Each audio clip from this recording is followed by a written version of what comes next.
नमस्कार मेरे किसान साथियों, स्वागत है आप सबका एक बार फिर। किसान भाइयों, सरसों बुआई का समय चला हुआ है।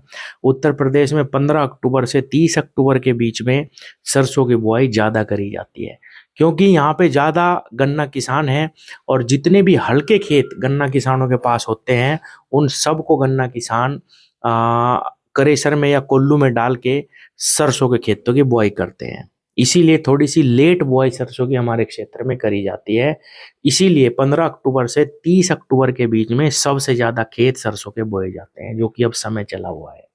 किसान भाइयों, इस वीडियो में हम पूरी जानकारी लेंगे। हालांकि मैंने एक वीडियो पिछली बनाई थी कि बीज कौन सा हमें इस्तेमाल करना, जो पिछले कई सालों से किसानों को अच्छा उत्पादन दे रहे हैं।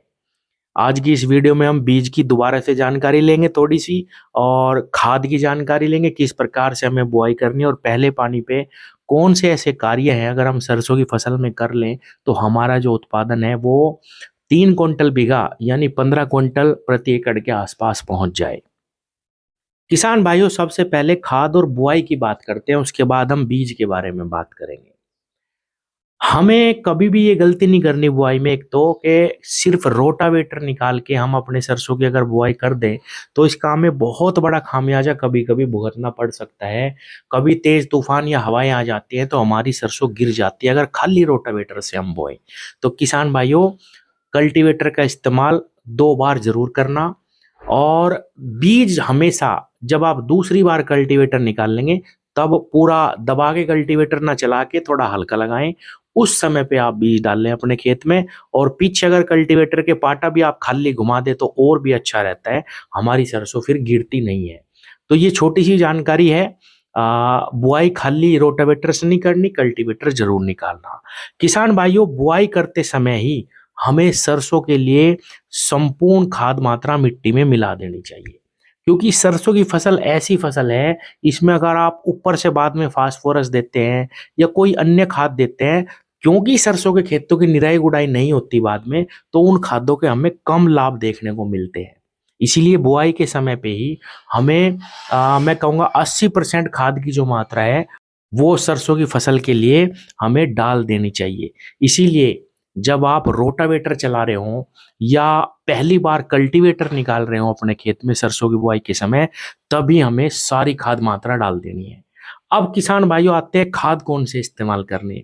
खाद के लिए सबसे बेस्ट अगर कोई है सरसों की फसल के लिए तो वो है एसएसपी खाद, सिंगल सुपर फास्फेट।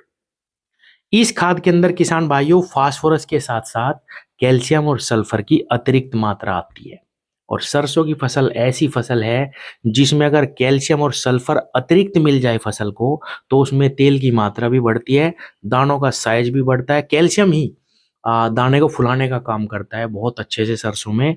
तो एसएसपी खाद हमें विशेष लाभ पहुंचाता है सरसों की फसल में। तो लास्ट जुताई जब आप अपने खेत की कर रहे हो, मिट्टी में ही आप 3 बैग सिंगल सुपर फास्फेट खाद 1 एकड़ के लिए डाल दें। अब कुछ किसान कहेंगे कि भाई 3 एकड़ तो बहुत ज्यादा है। किसान भाइयों, इसके बाद आपको ना तो कोई अतिरिक्त कैल्शियम पे खर्च करना, और ना ही बहुत ज्यादा पहले पानी पे आपको सल्फर डालना, ना ही इसमें कोई अतिरिक्त बहुत ज्यादा सल्फर डालना। हाँ, मैं ये जरूर कहूंगा कि अगर आप 10 किलो सल्फर और डाल दे बुआई के समय पे, जब आप ये एसएसपी खाद दे रहे हो, तो सोने पे सुहागा हो जाएगा। आप जो टारगेट लेके चल रहे 3 क्विंटल बीघे का, वो आप अचीव कर पाएंगे। सल्फर विशेष रोल निभाता है सरसों की फसल में, और फंजीसाइड के रूप में भी काम करता है। जो जड़ गलन की समस्या सरसों में आती है, अगर आप अतिरिक्त 10 किलो सल्फर डाल देते हैं तो फिर सरसों में इस प्रकार की समस्या देखने को नहीं मिलती, और इसका हमें तेल की मात्रा पे और दाने की चमक पे भी बहुत ही जबरदस्त रिजल्ट मिलता है। तो खाद हमारे क्या हो गए किसान भाइयों, अतिरिक्त आपको कुछ नहीं लेना। लास्ट जुताई पे हमें एसएसपी खाद डालना, 3 बैग सिंगल सुपर फास्फेट प्रति एकड़ की ये मात्रा है। 10 किलो अतिरिक्त सल्फर डाल दीजिए।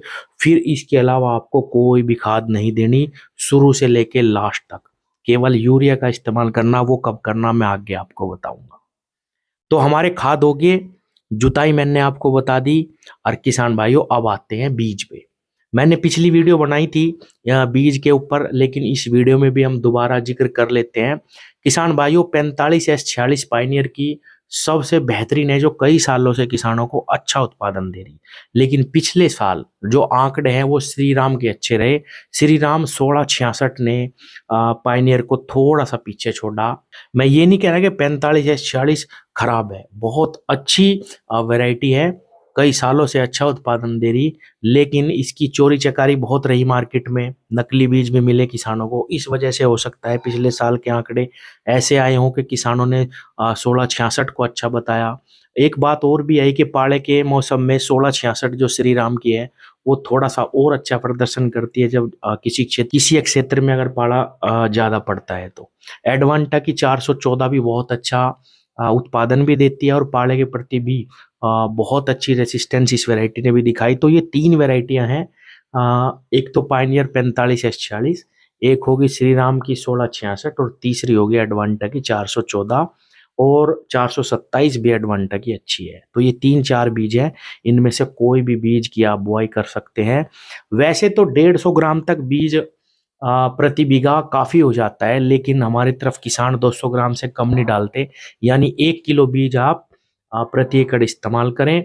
बुआई के समय पे जब लास्ट कल्टीवेटर निकाल रहे हो तब बीज डालना, यूरिया में मिला के अच्छी प्रकार से बीज को आप बिखराव करके हल्का कल्टीवेटर लगा के उसके पीछे पाटा खाली डाल दो किसान भाइयों, मेड़ा जिसको बोलते हैं, और बुआई कर दो। इससे आपकी सरसों गिरेगी नहीं और बीज ज्यादा नीचे भी नहीं जाएगा, जिससे जर्मिनेशन की कभी कभी समस्या जो आती है किसानों के सामने वो भी नहीं आएगी। इसीलिए मैंने लास्ट जब कल्टीवेटर निकालते हैं तब बीज डलवाया।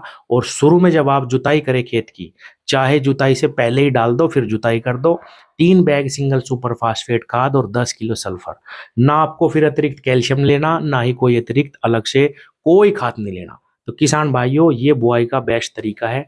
फिर आप जब पहला पानी दोगे अपनी सरसों को, उसमें आपको कार्बेंडाजिम मैनकोजेब दो दवा आती है किसान भाइयों, फंगस की दवा, वो केवल 250 ग्राम प्रति एकड़ लेनी है और उसका स्प्रे लगा देना।